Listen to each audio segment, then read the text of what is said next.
Hey there, I'm Mark. I'm Evan. And on this week... Why are you laughing? It's my name. I know. This week's episode, we talk about... You always kill the energy at these openings. Wow, Jesus. On this week's episode... At the beginning. How is that fake? Ready? Hey there, I'm Mark. What? No, you gotta use all that stuff. No, ready? Ready? One more time. On this episode... No, one more time. We talk about... I'm Mark. We talk about... This is Evan. When I cried, and... Can you people change? Can people change? And what else? And we answer some listener questions. And I blame Mark's life on his stepfather. Yep. There we go. Welcome to the Something to Prove podcast with Evan Carmichael. I am Mark Drager, your host. This podcast is a time for us to... So bad. He always flubs on this so hard. The intro is brutal. Is it really bad? You give it a shot. Go. Remember them? No. Because it's garbage. Nobody remembers it. Nobody remembers it. You're trying to fit too much into one thing. Here's the thing. We just want you to know that you're not alone. We're all in this together. Let's go. Let's go. Okay. How's it going? Good. Yeah. So on last week's episode, I was talking about this giant meeting that I had. Okay. Do you remember? No. Of course you do. I had this big meeting that I was going to go to. You were going to come downtown Toronto and meet up with me. I remember that. Yeah, I remember that. I was worried about the judgment. Right. From the bracelet. Right. Yeah. And anyway, so I was telling my wife and my kids about this. Update for the podcast listeners: the meeting got pushed. It's now happening. They wanted to push it to September, and I was like, no, thanks. That didn't make me feel good. I was like, oh, you wanted to meet with me, and they wanted to hustle and all this stuff, and they're like, oh, never mind, let's do September. That's old Mark Drager. We're actually meeting. No, so I emailed them back and said, no, September's too far away, so we have it in a week and a half. Nice. Which is great. But here's the thing. I was worried about this bracelet, this Tony Robbins bracelet, because everyone thinks it's stupid that I'm still wearing this. Who thinks it's stupid? My wife thinks it's pretty silly. How about Steve? What does he think? Steve, what do you think of the bracelet? He's a thumbs up. He's got a thumbs up. Steve is Mark's camera guy. Danny thinks it's cool too. Danny thinks. Listen, so anyway, everybody thinks it's stupid. I'm eating the judgment. I'm eating the judgment, right? Okay, I'm eating the judgment. But so my daughter finds out about this, and my daughter, who's 12, decides that she's going to make me this homemade. I love it. Bracelet out of yarn. Nice. How long did that take to make? Different colors. She makes them really quick. Oh, really? A bunch of different colors. So for all of our audio listeners, think of what a 12-year-old yarn bracelet would look like. Yeah. Of many different colors. It's way too big. Anyway, yesterday I had this big. This series of meetings all day long, meeting after meeting, like new pitches, new prospects, some old clients. And it's summertime, so I'm wearing short sleeves, and I'm like, I'm not going to take this off. Now I have 2 bracelets on.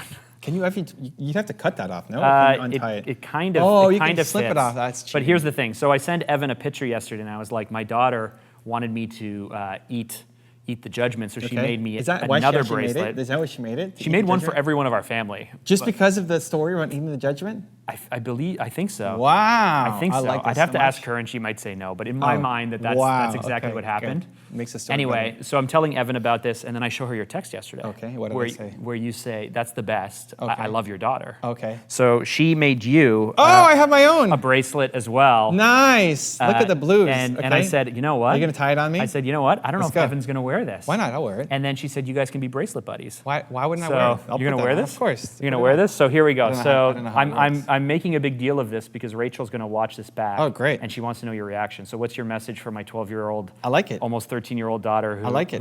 I don't know. We'll leave it kind of loose. What? Well, you want me to knot it on there? I don't know. Whatever. Fine. Great. Perfect. I like it. We're bracelet buddies. I like the blues. They have to like. Yeah. Oh, mine's a lot thicker. Look at that. Yeah, she's she put extra R&D. effort into mine. There's like this is a prototype, and she's working on the R&D. I like getting better at it. I like it. All right, anyway, good. What do you say to Rachel? I like it. Thank you for the love. Yes. We had this all planned out. I was like, okay, I'll pull it out of my pocket on the pot. Yeah, it was all planned. So there you go, Rachel. There you go. I feel proud now. Wow. That's it. That's all we need to talk about today. No, so meetings in a few weeks. Okay. I'm excited. Okay. I'm excited. So I'm in a weird mood today. If I can share with you, can I have like a little moment here? Great. You're the host. I'm just. So yesterday was our fiscal year end, and we were having the best year ever until Steve. Till Steve showed up. No, right? We were having the best year ever, and like Steve. And ultimately, I always forecast everything based off of sold and predicted delivered. Okay. So sold, and it's predicted that we'll deliver and invoice it. Okay. Well, inevitably things go wrong. Yeah. You know, projects get canceled, clients push something, He's like, oh, it'll happen next year. It'll happen in the fall, which for them on their fiscal year doesn't matter, but for us, it pulls the revenue out of this fiscal year. So we've actually had, I believe, the best. We're still waiting for final numbers. I think we've had a record year. Nice, dude. But it's a record year in terms of like tens of thousands of dollars, not a record year in terms of quarters of millions of dollars that we were up. Hold on. What was the year that was your best year? 2 years ago. Right. So 2 years ago, we saw an 80% increase 3 years ago, and then last year we were down. How much percent? 15%. 15. Now you're and up. Now we're to the best. Up See? To the best. That's a win. That's not just 3% growth. That's 15 plus 3%. Yes. And we saw 300% increase in our new business lines, which is a win. You know, we set targets, and that's great. But it feels like a loss because predicted was so much higher. 3 months ago, I was like, we are on top of the world. We have so much money. And now I'm like, oh no, like we got to manage cash flow into the fall, and we have all these big projects, and that is what owning a business is all about. But I don't want to bring this episode down because this is actually going to be an episode about positivity. Oh, great. Okay, but let's go. This is why I'm in a weird mood, because I want to talk about positivity and optimism. Okay. And yet, I find myself this afternoon looking at our fiscal numbers and thinking like, we could have done better, right? We could have done better. Sure. Great. Do you have any thoughts on that? The only thought that's going through my head is... Let's go. No, that's true too. Let's go. No, the predicted should have been higher. Predicted should have been higher? Yeah. What do you mean? Predicted should have been higher. Sold and predicted close, like delivered? That we're down. Your estimate.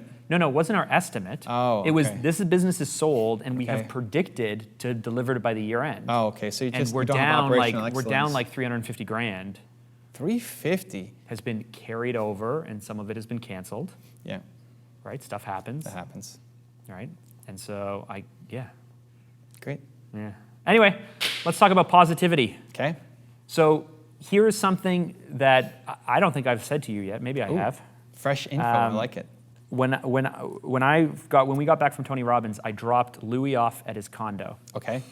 It's, I don't know what it is, 11, 12 o'clock at night, the longest day ever. Our plane got delayed in LaGuardia. He told you you're a positive person. No one was throwing up on me, luckily, so it was all good.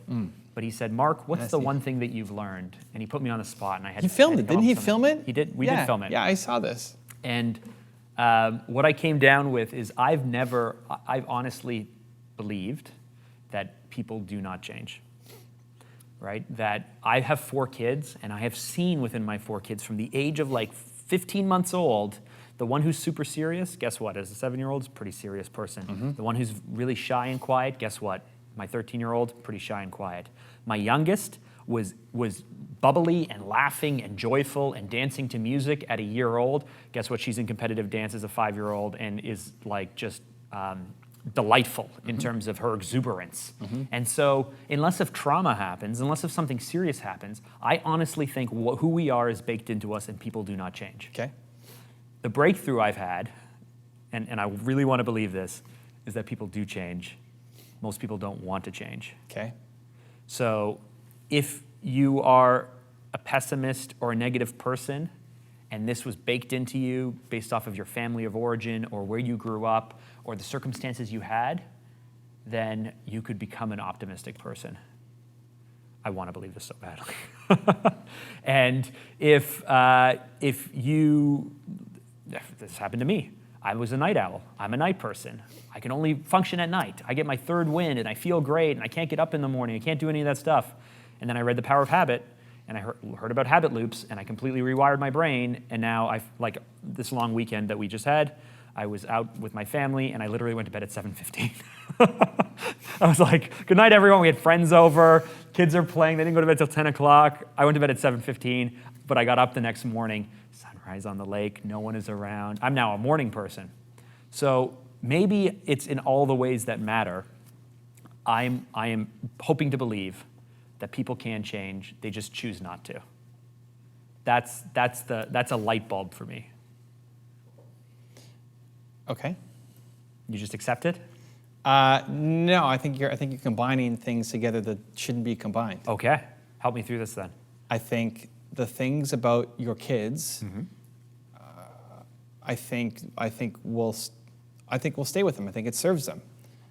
But I think if you make it about you, like what were you growing up? I don't think morning person. I don't think that's it. Like I think that's just a habit. But we tell ourselves we are who we are. But you're just mixing two things that should be mixed together, Mark. Okay, so help me separate these things then. Separate them from me. Habits and routines are different than But personality. habits and routines are driven by the stories we tell ourselves by that's the type of person we are. Right? Great. I told myself It's that still I be couldn't mixed. get fit It's for still a be very long mixed. time because I wasn't athletic or competitive and I never, I wasn't part of sports. And so I'm not the type of person who eats well or gets fit. That's not your personality, though. That's not what you were born with. Okay. You're mixing things that, you see, look, fell off. Look at Drager can't tie knots I don't properly. want to tie it so tight that you have to cut it off. And I don't know how to do slip knot. If in the comments you know how to do a slip I knot. don't even know what a slip knot is. Here we go. Keep talking. I'm combining things that shouldn't be combining. Yeah. So You're putting everything into one bucket. First, do you believe people can change? Depends what you're trying to change. Okay. Right? Like, I think with a lot of effort you could. Like, for me, being introverted and finding strength in that, I think this is brutal. Dude, I don't know how to tie stuff. Trying to be extrovert is not the path. But saying that's a personality trait more than I'm a morning person or your habits or your rituals or routines. They can be related by the stories you tell yourself, sure. But those things can be changed quite easily. Trying to turn somebody from being playful and exciting and energetic and put them into, like, was it your daughter? Who's playful, energetic, excited? Trying to put her in a desk job that she's just photocopying things, like. It's never going to happen. But don't even try to believe that it'll happen. Like, that's not who she is. It's awesome. Great.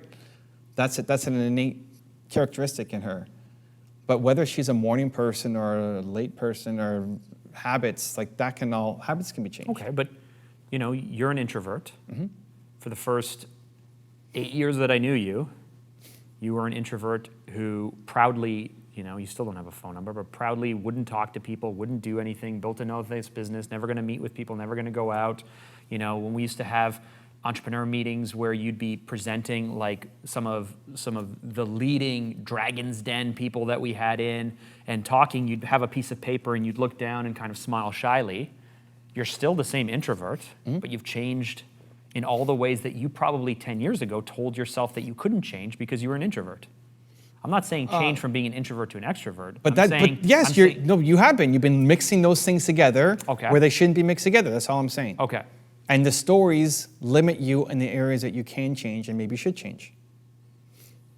And then optimistic, pessimistic, I don't put into those buckets at all. That's a whole different conversation. That's a whole different thing. Yeah, that's not even related. Introvert versus extrovert, personality being, bubbly and outgoing and carefree versus being serious and studious and, detail focused. These are things that when I always said people don't change, those are things that people don't change on, you're saying? Yeah. Okay, so we've baked those in. I was right. People don't change. On those things. On those things. But you shouldn't. You should lean in on those strengths. Don't try to change it.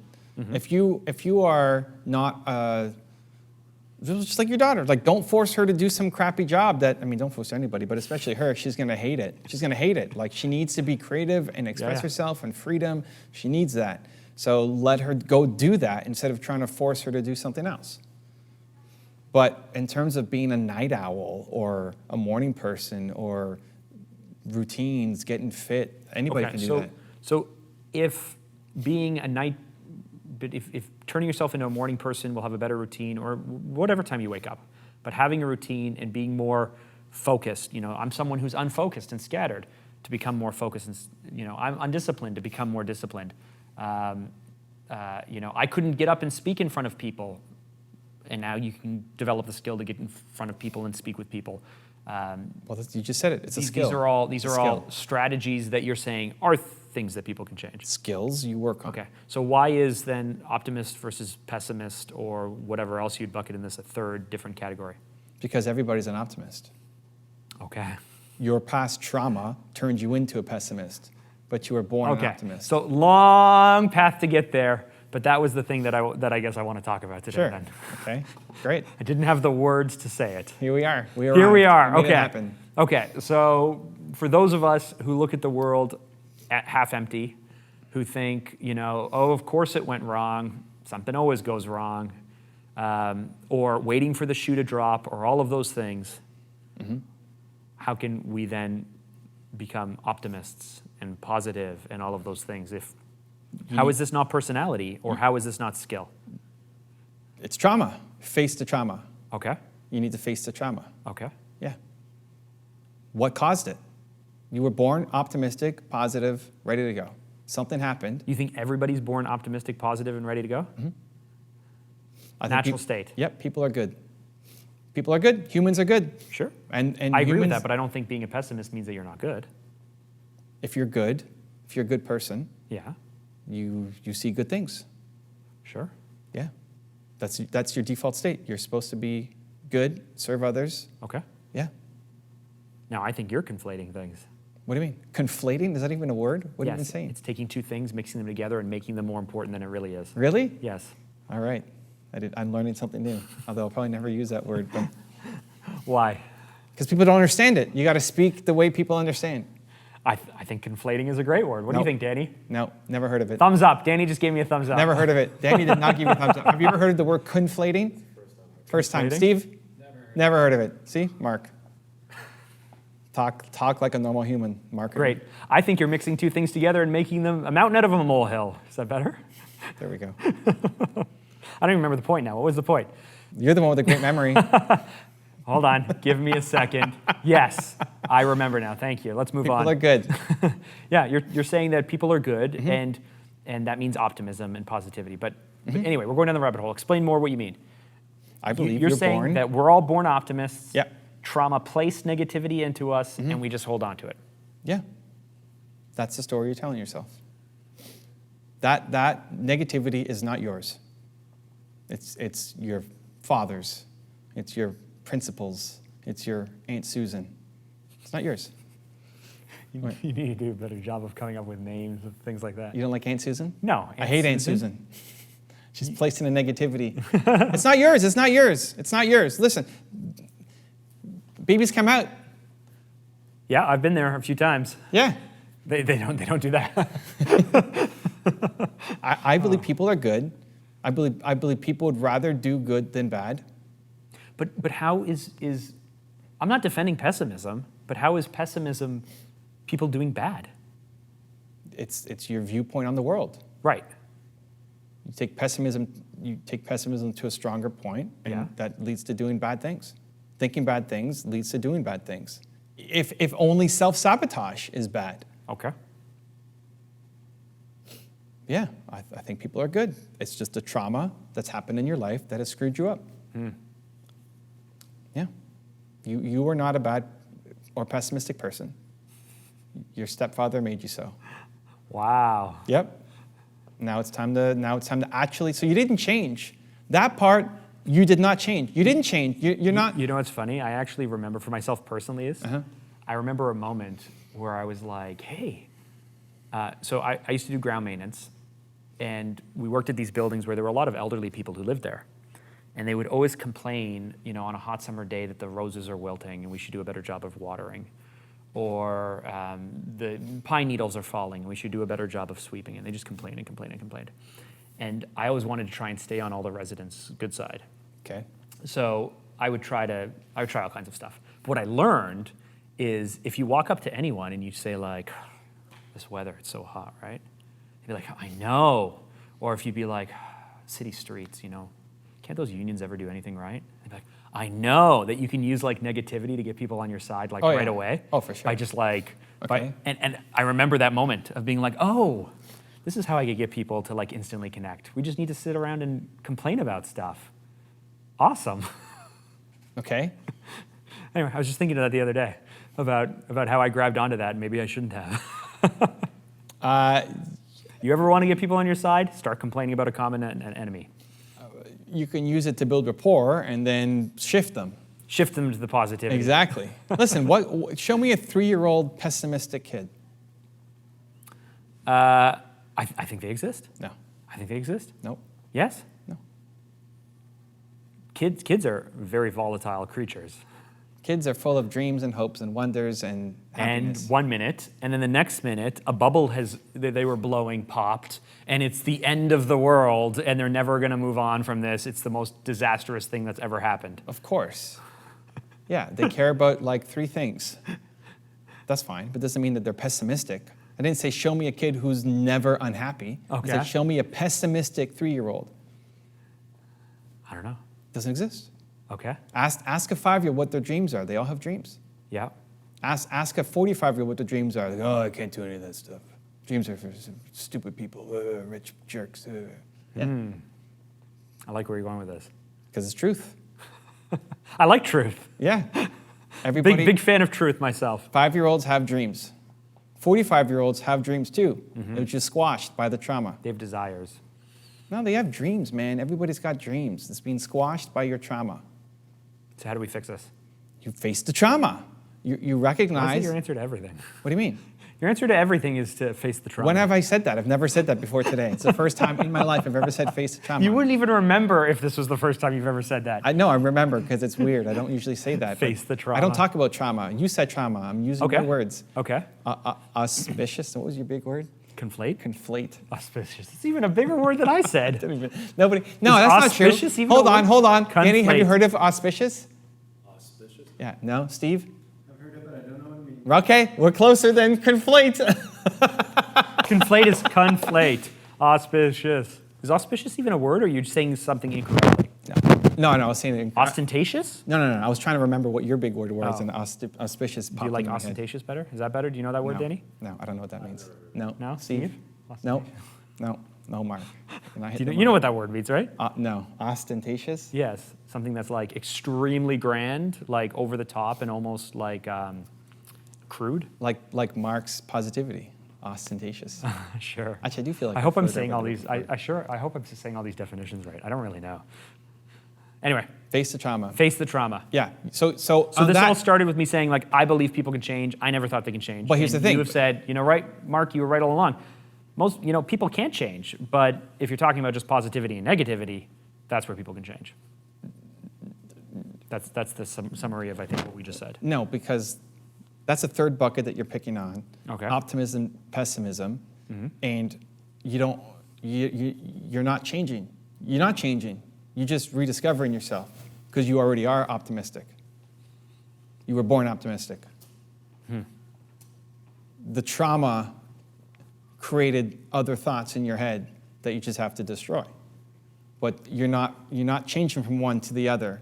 You're not going from like caterpillar to butterfly, right? You're just going back to who you always were.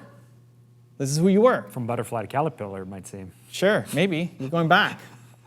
You're not changing. It's not this big change. You already have it inside you. You're just stripping away Yeah. all the stuff that's been All the piled crap. on you. Yeah, all the yeah. baggage and everything. Yeah, like imagine somebody, you have been covered in secondhand smoke. Ugh. Yeah, gross. it's all over you. It's Actually, like I really fondly like the smell of secondhand smoke. somebody's been breathing smoke all over your face, and there's like soot, like really nasty stuff. It's all over you. Even better, you're on an airplane and the person beside you is barfing their negativity all over you. Every day, though. No, but this And is it's every hitting day. your suit, it's bouncing every off day. the screen in front of you. Every day. All you have to do is wipe it off, and now, and somebody, you don't think of it as I've changed. No, you don't need to change. This is why there's, I think, hope, because it's a lot easier. You're just rediscovering who you already were. As a crazy optimist, you've never had to do this, right? What do you mean? Have you had to try and break through Trauma? pessimistic moments? Pessimistic moments? Negativity, sure. Okay. In acute situations. But sitting and dwelling on stuff is not. No, I've that's never not done your that. nature. I've That's not never your done nature. that. I've never done that. Have you had to break through trauma? I mean, you've shared on, I believe, the podcast, but at least on other places that, as a kid you worked through things, What did I work through? Do you want me to start listing stuff off? Sure. The I mean, schools yes. that you went to where you Oh, didn't feel yeah. like you connected. Oh, for the sure. child psychologist that you visited because Yep. your parents were worried about you. Yep. The fact that your teachers, your teacher picked on you and didn't think you did things right, and then Yeah. your parents put you into French school. Yeah. How when you were in high school, you didn't really have a lot of friends. Sure. I don't know that that's trauma though, but Okay. yes. How? Yeah, okay. I didn't really care. But sure, yes. You I mean, sure you yes. didn't care? Or you're just saying you didn't care. Oh, maybe. I mean, looking back, I don't feel like I cared. It was never something like, oh, I really wish I would have been invited to that party or whatever. So, if I'm an introvert. we want I care about something, that stuff. if we want something, so all of us are positive. All of us underneath are positive people. Yeah. We all have dreams, Yep. and we all have desires, Yeah. and we all have fears, Yep. and stories we tell ourselves. The only way to get the things that we want are to do things that we're not currently doing. Otherwise, we'd already have them, right? To get new things, sure. I want something new, something bigger, something grander, something higher, something bigger. The only way to get that is to do something different Yep. than I've been doing before, right? So what are the things that we can change then that are holding us back? And what are the things, like, is there a situation where the very thing that I want I can't do because you're saying that I can't change my personality and my personality won't enable me to do it?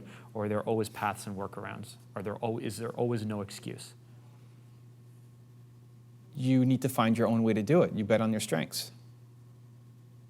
So there's always a workaround. It just may not look exactly like you had it in your head. Right? Like, you want to be a singer, but you can't sing. Great.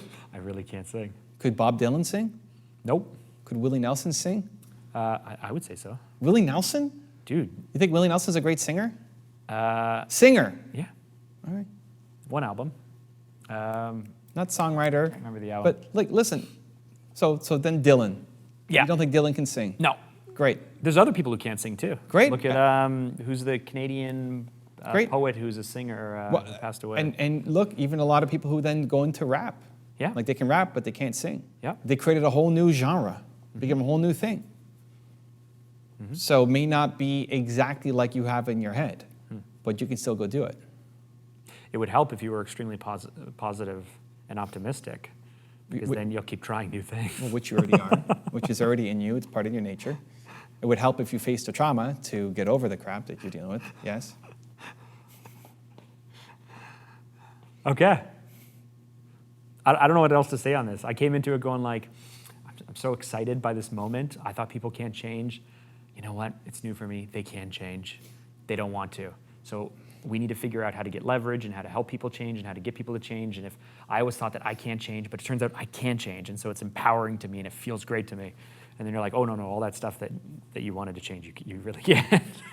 No, that's not true. You're lumping a bunch of stuff together. What you're proud of that you changed is great, and you need to change more. You need to change the story you're telling yourself. You Yes. need to address the trauma that you faced, and you need to work on the skills that will help you become the person you need to be to accomplish your goals. Those three things you need to work on and change. And there's no excuses. We're all capable of it. Of course. It just may not be exactly how you have in your head. Anything else you want to talk about? Is that it? That's the whole episode? Are we done? I don't know what else is there to talk about with I don't know, this. you're It's the like host. you've attacked it. Okay, You've great. attacked everything, I don't know. I can go into like host mode where I just ask you questions now. No, your questions are... Huh? My questions are amazing. No, that's not true. You force questions and then... No, you don't like my style because Right. because you have this really strange, unique thing where you have to honestly believe that I don't know the answer, am seeking the answer, and want to find it out. Right. But if I sat down with Danny and just had a conversation with him about the things that he's passionate about, I would ask such killer questions and get amazing responses. Trust me on that. Kanye level confidence here. Trust me on that. I want to see it. Bring You it. want to see it? Danny! No, with me. Oh, with you? Don't ask questions. Guys, when you're interviewing and talking to people, Yeah, don't ask questions softball questions. you already know the answer to. But sometimes, but hold on. Sometimes you need to ask a leading question that you already know the answer. Tom Bilyeu would totally argue opposite to you because Great. he knows the answer of every question. I think Tom's genius It's is not when in he asking asks questions? questions that he doesn't know the answer to. Yes, That's his genius. because he allows for spontaneity. And I told Tom that. I told Tom that when I interviewed him one-on-one. We talked about it. But here's the thing with you. I know you pretty well, I'd say. Okay. But you're a pretty transparent guy. Okay. So I think it's fair to assume that the things that you haven't talked about are off limits for a reason, for privacy, for protection, for, you know. No. Listen, Danny and I did an interview today. Yeah. We're working on a new series. Yeah. Where he interviews me for half an hour on a topic that he cares about, and then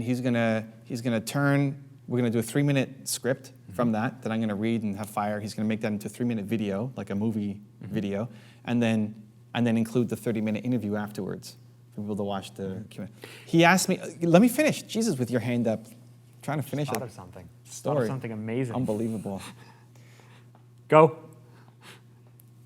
So we're doing a thing with Danny, and he asked me some questions that people haven't asked me before.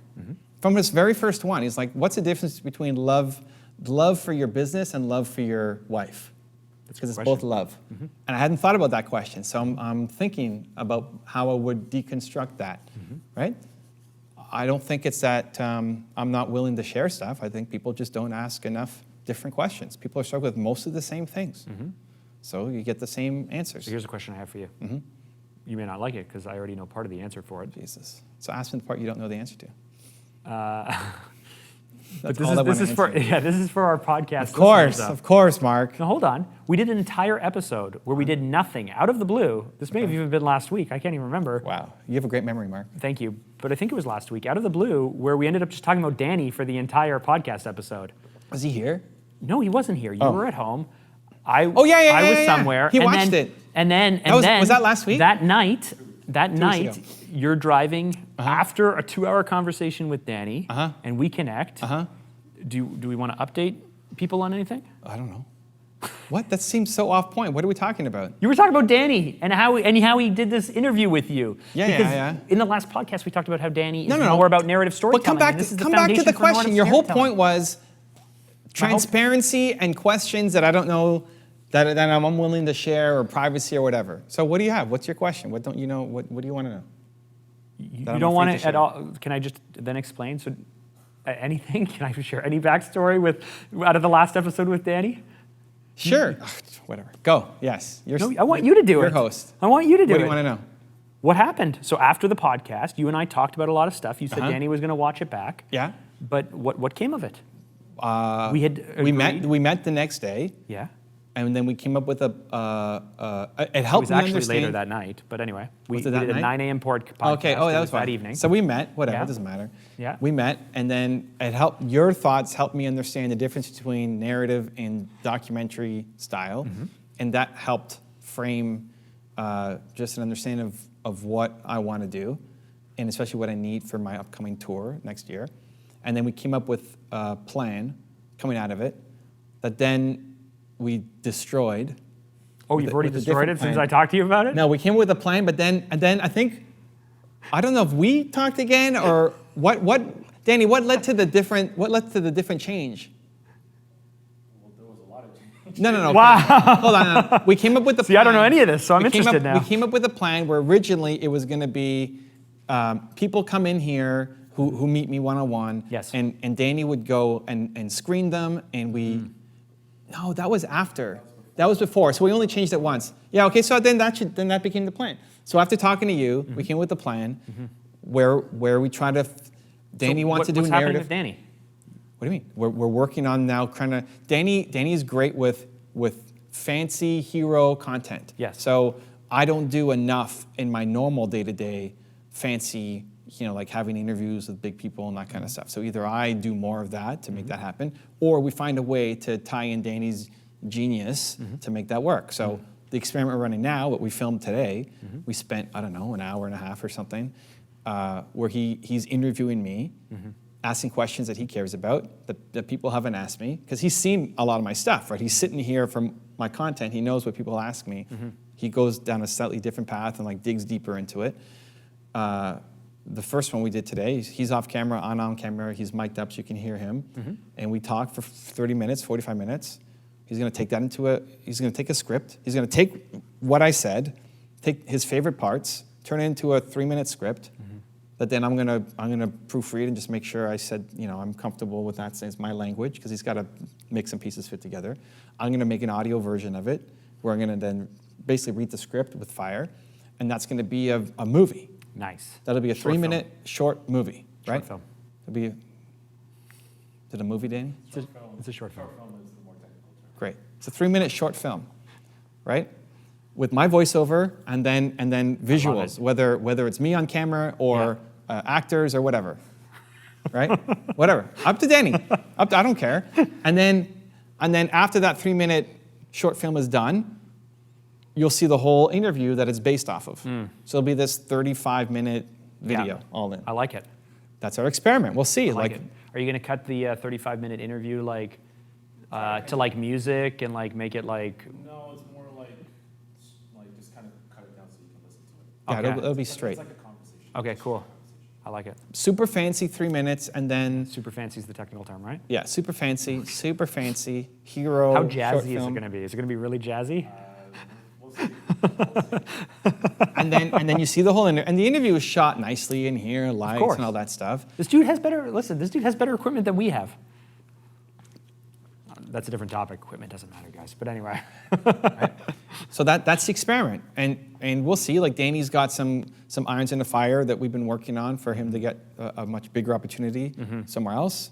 Whether that pans I out. think we need to create a whole music package or a sound effect package. It's like Danny Update.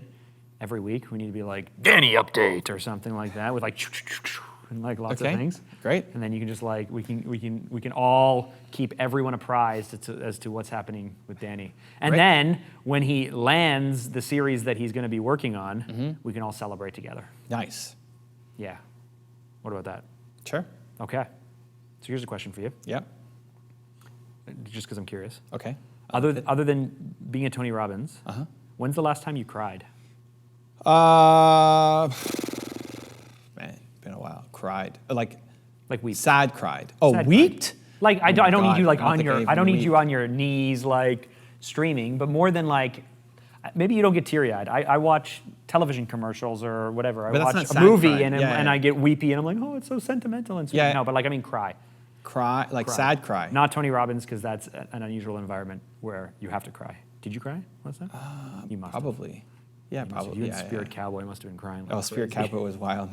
Alex goes like three rows back. This is hilarious. This is a part in Tony Robbins where I'm doing it with Alex next to me, and you've got to close your eyes and go, do these exercises. I forgot about this. And then I open my eyes for a second, and Alex is gone. He doesn't even realize And he's that 3 rows back, and he doesn't even know. And then he opens his was eyes just- and like, where am I? And He was comes just slowly swaying and he didn't realize he was walking moving around. backwards. Hilarious. When's the last I don't time you know. cried? I don't know. I don't cry. Sad cry? Yeah. That's not how I express. When was the last time you had the most joyful tears ever? I don't cry out of joy. I cry out of like good deeds, heroes winning, like movies, like they finally won. Little Men, like that's not a good example. Underdog. Underdog. Overcoming Yeah, overcoming. adversity. Yeah, believe. Stories of belief. Seabiscuit crossing the Yeah, finish line. Seabiscuit. Yeah, that kind of stuff. That's your favorite movie, right? Yeah. But I don't like cry out of control. Just I get teary eyed. I Right. can get teary eyed on a commercial or Yeah, that happens. That happens like I don't know, every 2 weeks.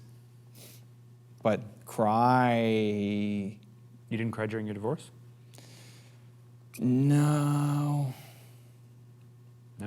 No? You didn't cry when When I When you quit your business? When I quit my business, yeah. but that was you were 21? Are you telling me it's 20? You tell me it's been 19 years since you cried? Out of like overwhelm, yeah.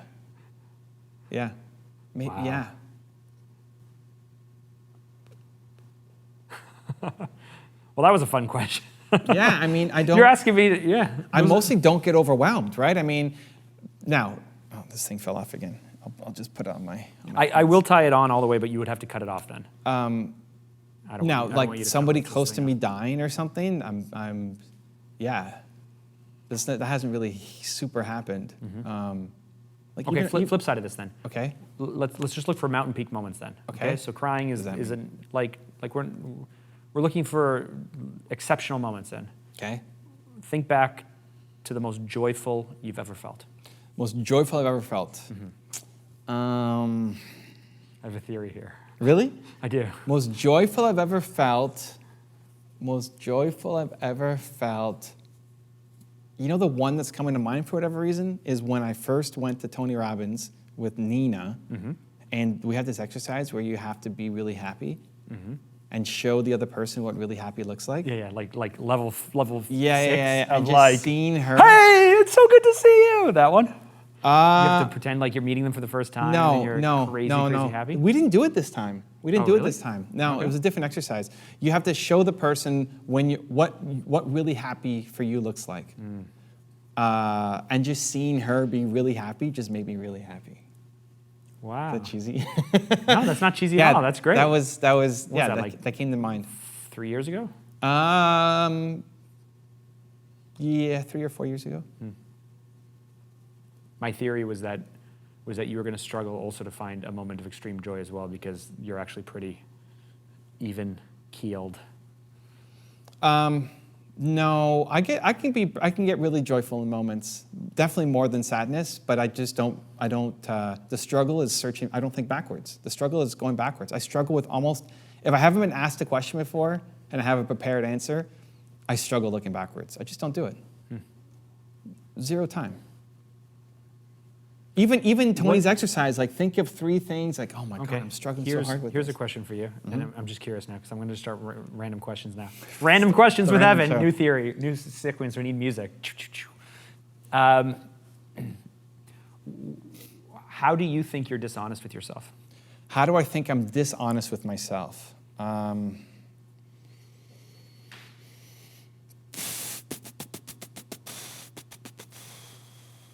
This is top of mind for me. Okay. I don't know if this helps while you're thinking or not. Sure. Maybe it distracts you. Maybe. Over the last week, I've been working through a lot of stuff with the business, and I have a lot of clarity.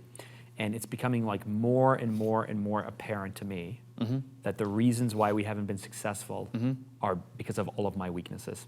Sure. And all of the ways that I haven't supported the team or haven't taken big enough risks or other things.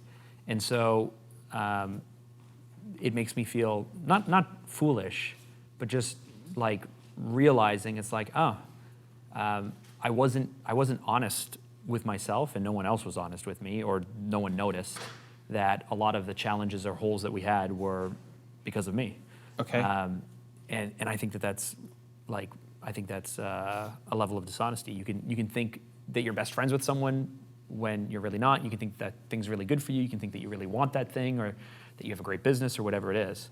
But it's different. It's different than a limiting self-belief. It's like literally, you're kind of just lying to yourself. Why am I lying to myself? I'm sure lots. And I love this breakthrough for me because it's just like, now I'm on the other side of it. Like you can't unsee it. Right. Like I see it. Oh, cool. I can attack it. I can do what I need to Well, do. Oh, this is amazing. This may not answer your question, but Yeah. even last night while we were talking, was it last night or today? Yeah, it was yesterday afternoon. Yeah. You looked really uncomfortable. Yesterday afternoon. So, I'm building up my company. Everything I've done has been typically organic with content that I've made, and I'm looking into ads. And I've been learning myself, and I've gotten fairly dangerous myself in understanding how everything works. And I know that I could hack it. Come on, you're. You think you've gotten dangerous? I think you could be amazing at it, and No, you're I've just got- scratching the surface. Yeah, definitely just scratching the surface. But Okay. But yeah, my campaigns with limited knowledge for how much I put into it is amazing. Amazing. For sure. But I'm sitting there looking at my campaigns, and I haven't looked at them for a while because Wednesday is my day, and I've been busy working on my book, which has been nuts. But I finally had some time, and I look at it, and I'm looking at them and like, I don't want to look at this. I don't want to do it.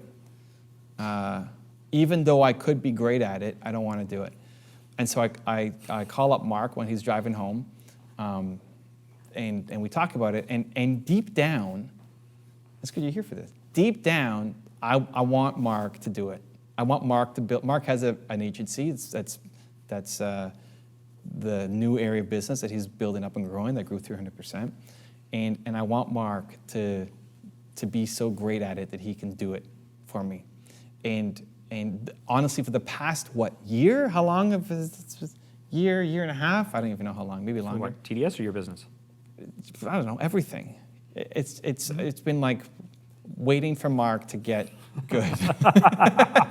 and listen, these guys messaged me with this killer Facebook strategy. They'd done it for some of the biggest names in my industry, and I sent it to Mark.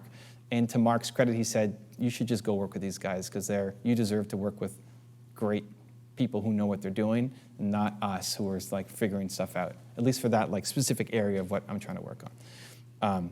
And I don't want to do it, like I see the potential in Mark and I just badly want him to get there so that we can do it together.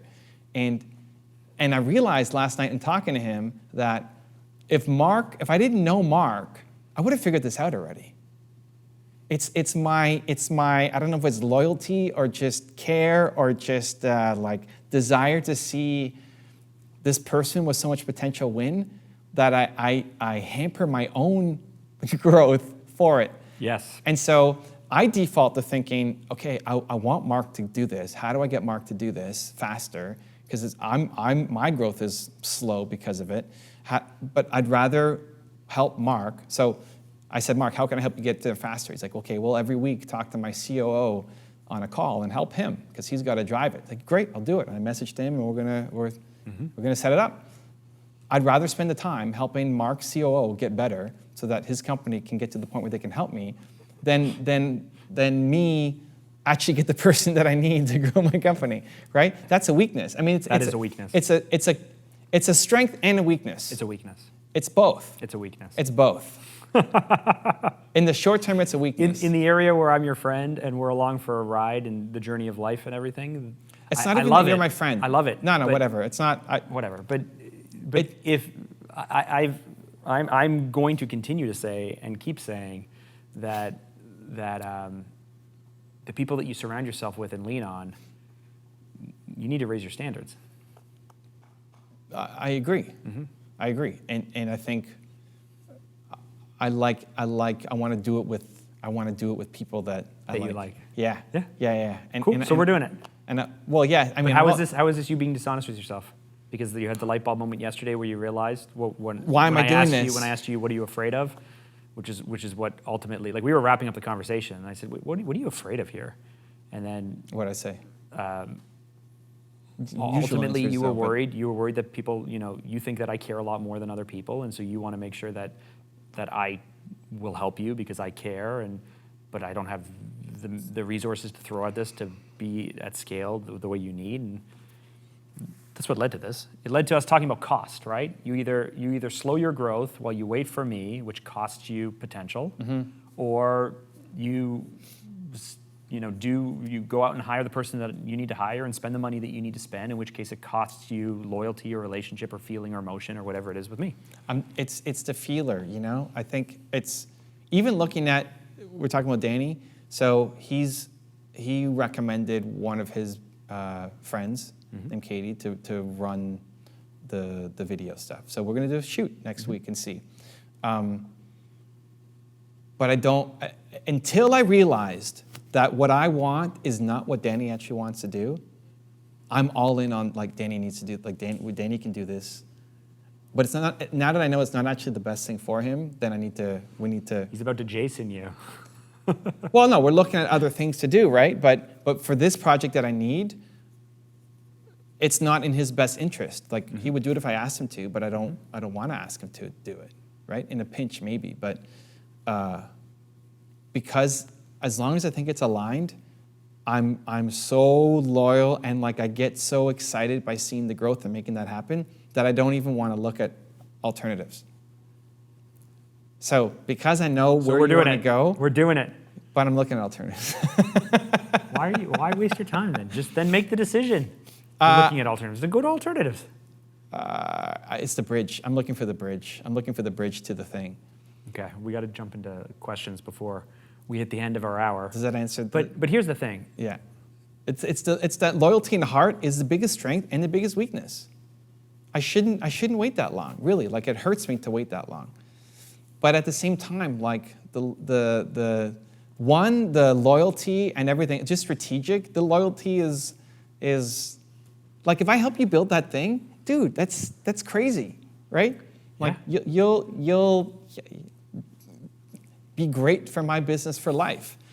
But also the more important thing is just the pride that I'll get knowing that like we did this together. Yeah. right? The pride Yes. that I was instrumental in making Yes. this thing happen, that fills me up. That's worth way more to me than 6 months advance by doing it with somebody else. Okay, let's do it. Yeah, go faster. So I just have to say, and, Okay. and I hope I don't ruin the moment, but the conversation we just had and hanging out, Okay. that's what this podcast is about. Really? I feel it's the most disorganized podcast we've ever had. It could have been. Okay. It could have been. But when we're sitting across from each other eating sushi or having dinner, this is how the conversations go. Okay.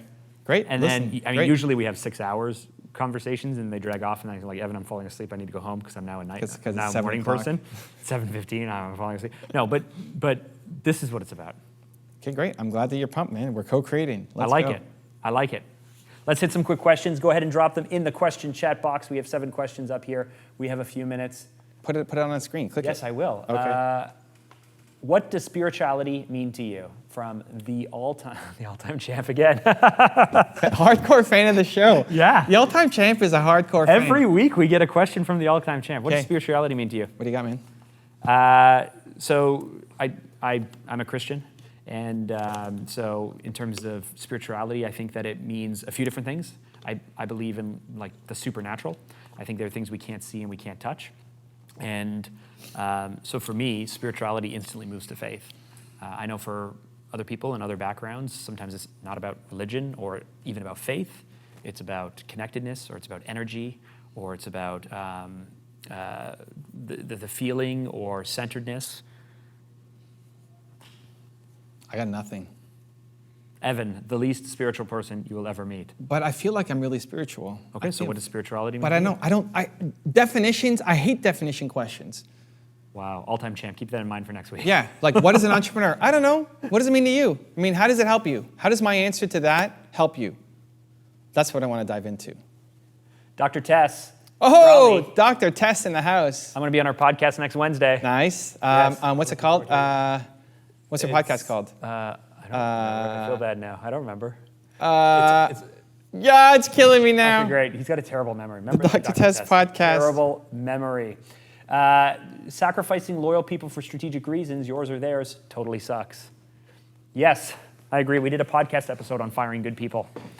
But are you just coming up with the thing? Sacrificing loyal people for strategic reasons, yours or theirs, totally sucks.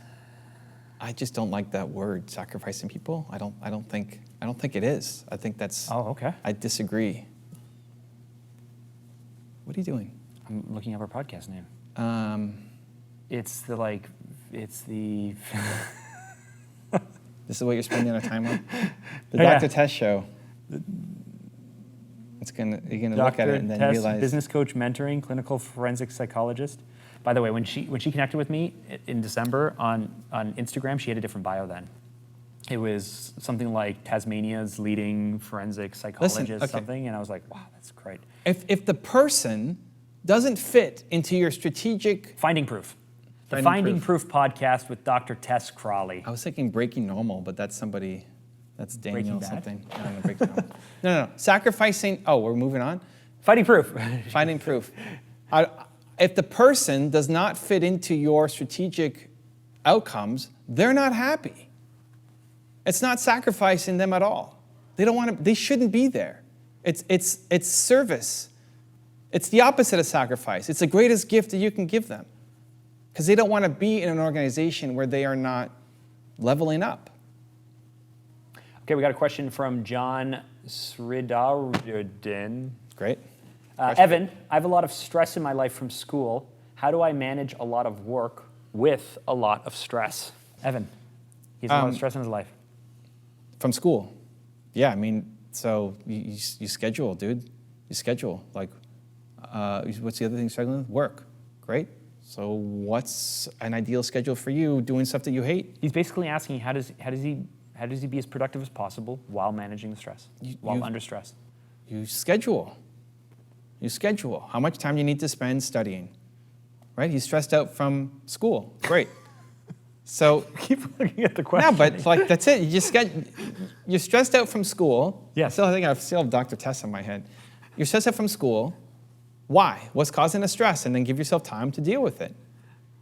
And maybe school is something that you hate and you still want to commit to it for the next X number of years. And so know that there's hope, beyond that you're not just going to keep doing this thing that you hate forever, but you factor that into your calendar so it doesn't cause you as much stress. What's the source of the stress? You got to do homework, you got to study, you got to write papers, you got to do research, what? And then factor that into your calendar so you're not stressed out doing it. How important do you think school is? Depends what you want to do. How important is it to have a podcast? Depends what you want to do. What are your ambitions? You can't answer that question without knowing what the person's goals are. Right? You want to be a doctor? It's really important. You want to be a podcast host? Not important. Unless you went to podcast radio school. No, don't go to that school. Okay, this is from Queen Rose. Have you ever... What happened to our fun questions? There's no fun questions? Well, we ate them all up with me asking you serious questions about crying and joy. Have you ever patented an idea or product without a lawyer? If so, what was it like working with the USPTO? I'm guessing that's the United States Patent Trade Office. I'm guessing. We did a provisional patent in my first company without a lawyer.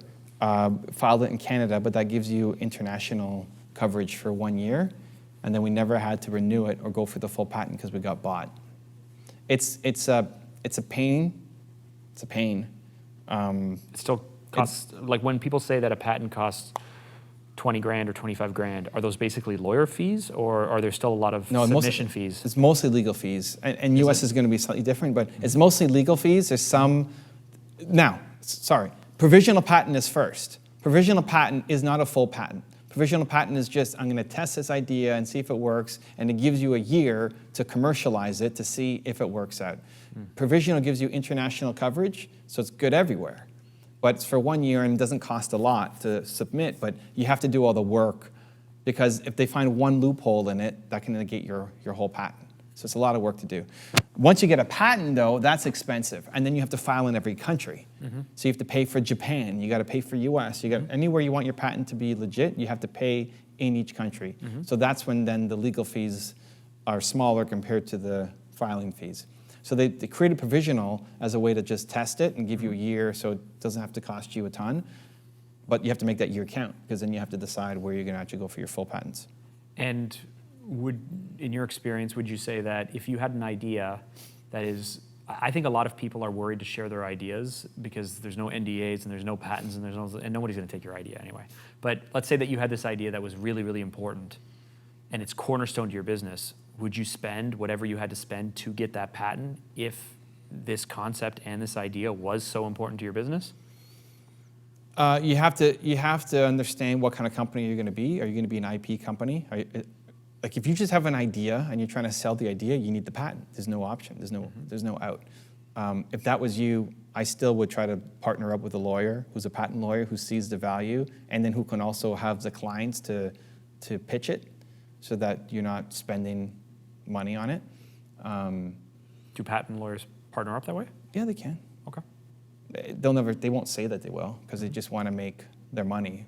They get money in hand by trading by their time. Yeah, for sure. Right? But if they really like the idea, and more importantly, if they have clients that they know they can sell to, so whoever you want to sell to, you want to sell to Ford or Microsoft or Coca-Cola, look at who their lawyers are, and then go see if they have a patent arm, and then try to work with that person. Because if they can flip it quick to Coca-Cola and they take a piece. Good stuff. Yeah. What to look for when building a team. Okay, great. Listen, you just brought Steve on board. What'd you look for in Steve? So for me, if it's someone that I'm going to be working with day to day, so first of all, you need culture. You definitely need to know that they're going to fit in with your team. You have to have an idea of the type of team you want to build and the type of culture you want to build, and you need to make sure they fit in. For me, I look at each employee in 4 ways. Do they fit in with the culture? Do they do work that impresses me? Do they go about the work in the right way? So can they follow a process? And is there value for money? I once hired someone who was a junior person who was 3 times slower than a senior person, so I was actually losing money every hour they worked. You got 20 seconds, Mark. How you go about building the team? Make sure that you have a definition for what you want each role to do. Make sure you understand your culture, and go out and find people who fit in, who have a great personality, who you can see yourself hanging out with and spending all that time with, who believe in your vision. Thank you for watching the Something to Prove podcast. We'll be back next week sometime. Sometime. Hayden's coming, so we're not sure when. If you want to see the last episode of my podcast with Mark, it's fire. The link is right there next to me. I think you'll enjoy it. Continue to believe, and I'll see you there. Hey there, it's Mark. And Evan. On this episode, we talk about how Evan is going to be able to film everything in his life. We also answer some listener questions, and we talk about what you would drink in the morning. And Mark decides that he wants to become an alcoholic.